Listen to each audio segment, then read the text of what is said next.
There is a war happening right now that is not fought with missiles or soldiers. It does not appear in the headlines the same way an armed conflict does, but its consequences are far deeper and longer lasting. This is a war fought through shipping containers, factories, patents, semiconductors, ports, and the reserves of central banks. I say this with the clarity that comes from numbers and hard facts. The United States has already lost this war. I am not talking about a defeat that might happen someday in the future. I am not guessing about what could happen in 10 or 20 years. I am talking about a loss that has already taken place, one that is already visible in trade balances, in industrial production data, and in global investment flows. What we are watching now is not a battle anymore. It is the aftermath. It is the moment when the loser still refuses to admit defeat, even though everyone else already understands what happened. I have spent decades studying political economy, analyzing how empires rise and how they fall, following cycles of capital accumulation and the transfer of industrial power from one country to another. When I look at the data from this trade war between the United States and China, I do not see a fair fight. I see a massive imbalance that already points to a clear winner. Let me explain why. The main idea you need to understand is simple. The United States started a trade war it could never win because it attacked a rival that controls global supply chains, that has a strong and growing industrial base, that holds huge financial reserves to absorb pressure, and that plans in terms of decades, while Washington can barely think beyond the next election cycle. This was not really a trade war. It was industrial self-destruction, hidden behind the language of economic patriotism. To understand how we reached this point, you first need to understand what a trade war truly is and why the one launched by the United States was doomed from the very beginning. A trade war is not just about putting tariffs on another country's products.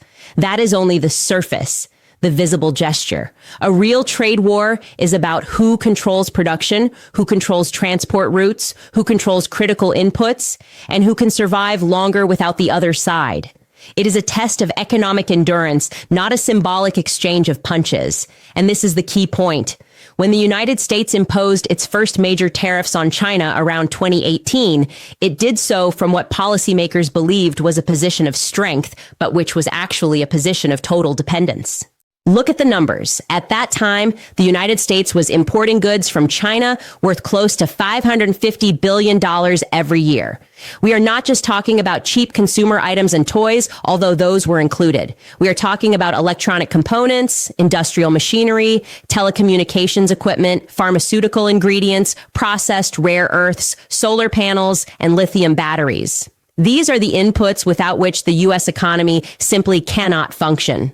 China, on the other hand, imported about $120 billion worth of goods from the United States, mostly soybeans, agricultural products, some aircraft, and certain specialized machines. These were important products, yes, but they were products China could replace. Brazil could sell soybeans, Europe could sell planes, and other Asian countries could supply parts of the machinery. But the United States could not replace what China was selling to it. That production capacity did not exist elsewhere in the world. The factories were in China, the technical know-how was in China, and the fully integrated supply chains were in China. This was not an accident. It was the result of 40 years of decisions by U.S. corporations that moved production overseas to maximize short-term profits. Here is the bitter irony. The same American corporations that funded the political campaigns of the leaders who launched this trade war were the very companies that created the dependence that made the war impossible to win. General Electric, Apple, Nike, Walmart, all of them built their business models on Chinese manufacturing. And when the government asked them to bring that production back home, they discovered they simply could not do it. They no longer had the factories.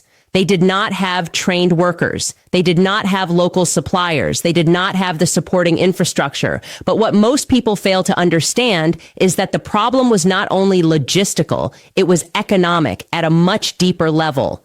Producing in the United States cost 3 to 5 times more than producing in China. And this was not just because of wages, which is what most people focus on. It was about productivity, efficiency, vertical integration, speed of response, and industrial flexibility, all of which China had developed over decades, while the United States shut down factories and celebrated a service-based economy. When Trump imposed the first 25% tariffs, the theory was that Chinese goods would become more expensive and that American companies would shift production elsewhere or bring it back home. In reality, the higher costs were passed on to U.S. businesses and consumers, supply chains were disrupted, and China adapted faster than Washington expected, strengthening its industrial base even further instead of weakening it. American consumers were supposed to buy products made in America. The reality was very different. Chinese products did become more expensive, yes, but American consumers had no real choice. There were no equivalent American-made products they could switch to, so they simply paid higher prices. The tariffs were not a tax on China, they were a tax on American consumers. The economic studies done later were crushing. Researchers from the Federal Reserve, from universities like Princeton and Columbia, from the New York Federal Reserve Bank, all reached the same conclusion. Almost 100% of the cost of the tariffs was absorbed by American companies and American consumers. China did not pay those tariffs. The United States paid them to itself. And if you thought it ended there, it did not, because China responded. And its response was precise, calculated, and designed to cause maximum political pain with minimal economic cost to itself. When China imposed retaliatory tariffs, it did not do so broadly. It targeted specific products from specific states, soybeans from Iowa and Nebraska, pork from Midwestern states, whiskey from Kentucky, agricultural goods from states that had voted for the administration that started the trade war. The message was clear. We can make this hurt your voters. American farmers were hit hard. Soybean exports to China fell by more than 70% during some periods. Farms that had been in families for generations were forced into bankruptcy. The government had to roll out emergency subsidy programs worth billions of dollars just to keep the agricultural sector alive. American taxpayer money was used to compensate American farmers for a trade war that the United States had started and that American consumers were paying for through higher prices. Let me show you the scale of what this meant. The U.S. government spent around $28 billion in just 2 years on these farm bailout programs.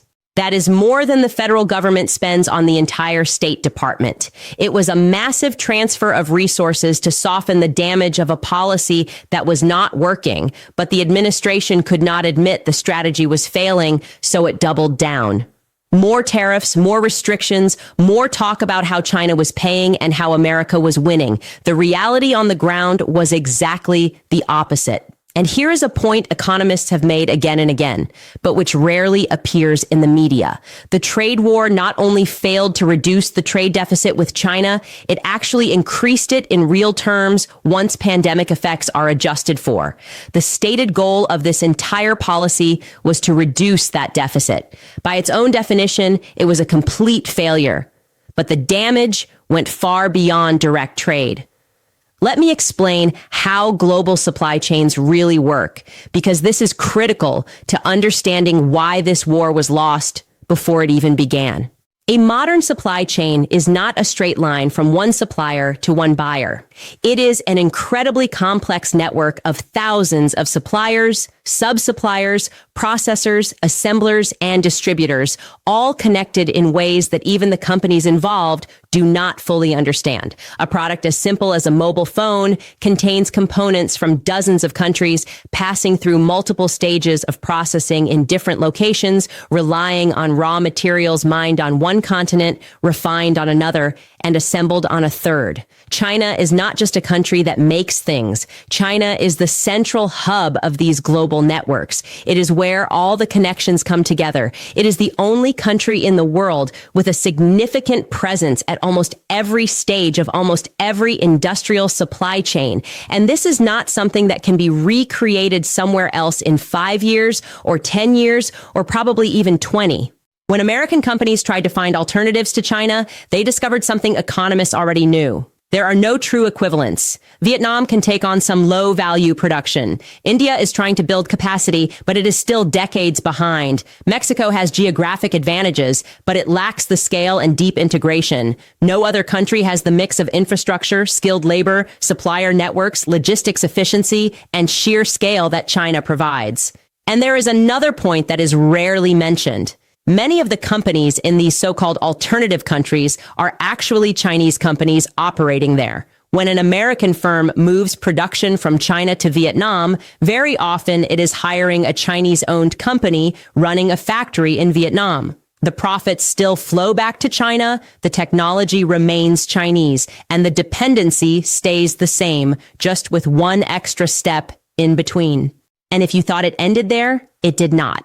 Because while the United States was focused on tariffs, China was playing a completely different game, a game that will decide who dominates the global economy over the next 50 years. China did not respond to the trade war only with retaliatory tariffs.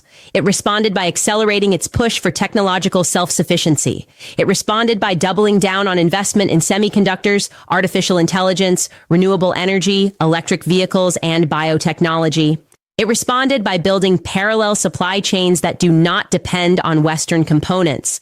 It responded by strengthening alternative trade relationships with the rest of the world. Look at the research and development numbers. China now spends more than 2.5% of its GDP on research and development. In absolute terms, that puts it second in the world, very close to the United States. But the trend is what matters. Chinese R&D spending is growing at over 10% per year. U.S. spending is growing at less than 5%.